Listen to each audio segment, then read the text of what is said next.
प्रणाम मित्रों, परम पूज्य गुरुदेव और परम वंदनीय माता जी की सूक्ष्म उपस्थिति में आइए स्वाध्याय आरंभ करते हैं।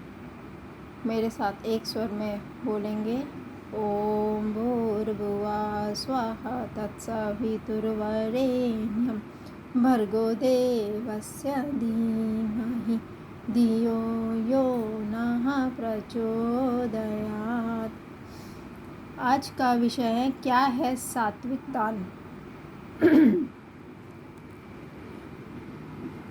से पूर्व की किस्त में श्रीमद् भगवद गीता के 17वें अध्याय के 19वें श्लोक की व्याख्या प्रस्तुत की गई थी। इस श्लोक में भगवान कृष्ण अर्जुन को तामसिक तप के विषय में बताते हुए कहते हैं कि जो तप मूढ़तापूर्वक हठ से अपने को पीड़ा देकर या दूसरों को कष्ट देकर किया जाता है, वह तप मानसिक तप कहलाता है। सात्विक तप का आधार निष्कामता एवं निरहंकारिता है और राजसिक तप का आधार दंभ एवं अहंकार है। इसके विपरीत तामसिक तप का आधार स्वपीड़ा एवं दूसरों को कष्ट देना है। ध्यान से देखें तो अनेकों लोग इसी स्वपीड़ा को तप मानकर के बैठ जाते हैं। अपने अहंकार के मद में, मूढ़ता के भाव में निमग्न होकर कुछ लोग अपने को कष्ट देने की पराकाष्ठा पर पहुंच जाते हैं। कुछ कांटों पर लेट जाते हैं तो कुछ शरीर छेदने लग जाते हैं। वे ये सोचते हैं कि हम कुछ ऐसा कर रहे हैं जो अन्य कोई नहीं कर सकता। भगवान कहते हैं कि ऐसी सोच मूढ़ता के अलावा और कुछ भी नहीं। ऐसा करने की पीछे का कारण यह है कि राजसिक तप में कम से कम व्यक्ति सत्कार एवं प्रतिष्ठा प्राप्त करता है, परंतु इस मूढ़ता में तो व्यक्ति मात्र सड़क पर लगे तमाशे में बदल जाता है। इसीलिए भगवान कहते हैं कि ऐसे व्यक्ति जिद्दी एवं हठी भी होते हैं। उन्हें यह अनुभव यदि हो भी जाए कि जो हम कर रहे हैं वो मूढ़ता है, तब भी अपनी जिद को जीवित रखने के लिए वो वही सब कुछ करते चले जाते हैं। वह स्वयं को कष्ट देने में एवं दूसरों को तकलीफ देने में ही निमग्न रहते हैं। इस तरह के व्यक्तियों के लिए वे कहते हैं कि ऐसा व्यक्ति तामसिक तप को करता है। सारांश में भगवान यहाँ यह कहते हैं कि ऐसे व्यक्ति को दूसरों को दुख देने में भी ऐसा ही रस मिलता है। तामसिक व्यक्ति दूसरों को दुख देने में अपना सुख मानता है, राजसिक व्यक्ति स्वयं को सुख देने में सुख मानता है, जबकि सात्विक व्यक्ति दूसरों को सुख देने में अपना सुख अनुभव करता है। इसके बाद श्री भगवान कहते हैं कि दातव्यमिति यद्दानं दीयतेनुपकारिणे देशे काले च पात्रे च तद्दानं सात्विकं स्मृतम्। दातव्यम् इति यत् दानं दीयते अनुपकारिणे देशे काले च पात्रे च तत् दानं सात्विकं स्मृतम्। इसके आगे शब्दार्थ दिया है, अर्थ इधर नीचे है बाद में। अर्थात दान देना हमारा कर्तव्य है, ऐसे भाव से जो दान देश तथा काल और पात्र के प्राप्त होने पर अनुपकारी को अर्थात निष्काम भाव से दिया जाता है, वह दान सात्विक कहलाता है।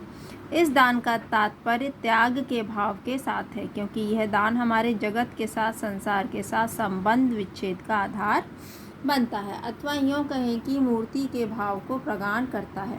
यहाँ सात्विक दान को भगवान परिभाषित करते हैं और उसकी परिभाषा देते समय कहते हैं कि सात्विक दान दो दृष्टियों से परिभाषित होता है। पहला, दान को व्यक्ति अपना कर्तव्य मानकर करे।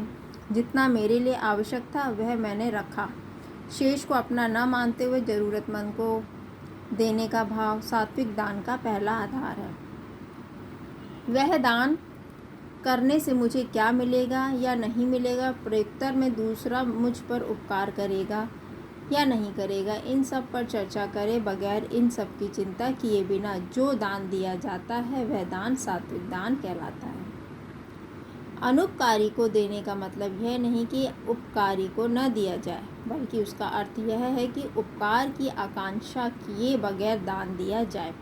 इसी को पातंजल योग सूत्र में अपरिग्रह से संबंध करते हुए कहा है कि अपरिग्रह विषयाणाम अर्जनरक्षणशय संग्रहिंसा दोष दर्शनात्, अर्थात अपरिग्रह का अर्थ विषयों अर्थात भोग पदार्थ के कमाने रूप के दोष, कमाए गए को बचाने रूपी दोष, नष्ट होने का दोष, आसक्ति कारक होने का दोष और पर पीड़ा रूप का दोष दिखाई पड़ने से इन विषयों को ग्रहण ही न करना अपरिग्रह है, और जो ग्रहण हो चुका है उसे दे देना दान है। भगवान सात्विक दान का प्रथम आधार तो यह बताते हैं कि व्यक्ति यह सोचते हुए दान दे कि दान देना कर्तव्य है। इस संदर्भ में अब्दुल रहीम खान खाना एवं कवि गंग के मध्य का एक घटनाक्रम स्मरणीय है। अब्दुल रहीम खान खाना अकबर के दरबार में नवरत्न के रूप में कार्य थे। अनेकों बार अकबर उनकी कविता से प्रसन्न होकर उनको हीरे जवाहरात दे दिया करते थे, परंतु अब्दुल रहीम खान खाना उन रत्नों को तुरंत वितरित कर दिया करते थे। उनकी आदत थी कि रत्न वितरित करते समय आंखें बंद कर लिया करते थे। एक बार कवि गंग उनसे मिलने पहुंचे। उन्होंने देखा कि एक व्यक्ति अब्दुल रहीम खान खामा से रत्न लेने के लिए 9 बार पंक्ति में लग चुका है। चूँकि उनकी आंखें बंद थी, अतः उसे बार बार पंक्ति में लग जाने का अवसर भी मिल रहा था। यह दृश्य देखकर कवि गंग से रहा न गया। उन्होंने कविता में अब्दुल रहीम खान खाना को चेताना चाहा। वे बोले, कहाँ से सीखी नवाबजू ऐसी देनी देन, ज्यों ज्यों कर ऊपर उठे त्यों तो नीचे नैन, अर्थात पहली बार देने का ऐसा तरीका देख रहा हूँ जिसमें आपके हाथ तो देने के लिए उठे हुए हैं पर आंखें नीचे को हैं। अब्दुल रहीम खान खाना उनके अभिप्राय को समझते हुए बोले, देनहार कोई और है जो देता दिन रैन, लोग भरमों पर करे ताते नीचे नैन, अर्थात देने वाला तो भगवान है जो सबको देता है। लोग यह सोचते हैं कि मैं दे रहा हूँ इसलिए नज़रें नीची करके दे रहा हूँ। भगवान के प्रति ऐसी समर्पण अपरिग्रह को जन्म देता है।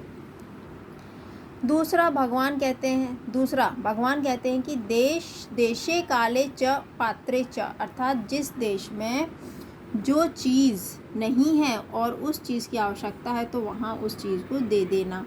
साथ ही जिस समय जिस चीज़ या वस्तु की आवश्यकता है उस समय वह वस्तु दे देना, एवं जिसके पास जो वस्तु नहीं है उस अभावग्रस्त को वह वस्तु दे देना। इन गुणों के पूर्ण होने पर भी वह दान सात्विक दान कहलाता है। सात्विक दान देने के पीछे का भाव एक ही है कि व्यक्ति इस भाव के साथ जीवन जिए कि संपूर्ण सृष्टि की जितनी वस्तु है वे सबकी हैं और सबके लिए है, हमारी व्यक्तिगत नहीं है। इस भाव के साथ जीवन जीने वाला और दान देने वाला व्यक्ति फिर सात्विक दान देता है और उसका दिया दान उसके संसार के संस्कारों को विच्छेद करने का कारण भी बनता है।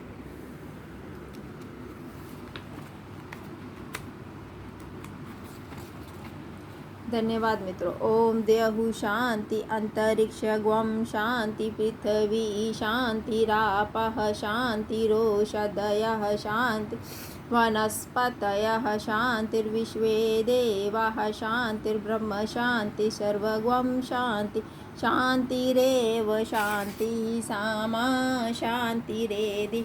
ओम शांति शांति शांति सर्वारिष्ट सुशांतिर्भवतु।